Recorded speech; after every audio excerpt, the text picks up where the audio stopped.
Yeah, I want to raise the same issue, ministers. The crisis now in emergency accommodation for people fleeing the terrible war in Ukraine and other wars and conflicts around the world, and we shouldn't, in my opinion, distinguish between people suffering horrendous circumstances or conflicts anywhere in the world, but also our own homelessness and housing crisis. And what it all points to is we've got to do more than we are doing, and we have to plan.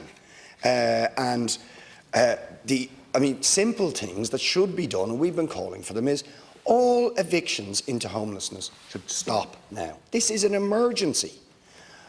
Emergency measures need to be taken to get into use vacant houses and properties which are littering the towns and cities of this country, right, in many cases being sat on with no justification. Please, Deputy, the time is up. Minister Gorman again. Thanks. Well, Deputy, I absolutely agree with you in the terms of our moral responsibility, but also our legal responsibilities to provide accommodation for Ukrainians who are displaced persons under the Temporary Protection Directive, but also international protection, those seeking international protection while their application has been adjudicated on. And international protection is incredibly important, and we have to make sure there's confidence and strength in that system, because, as we know, there are people fleeing the war in Afghanistan, in Yemen, in Syria, who really need the support of international protection. And that's why, on top of, or as well as our provision of accommodation for Ukrainians, we are now accommodating 12,000 people. There has been a very significant increase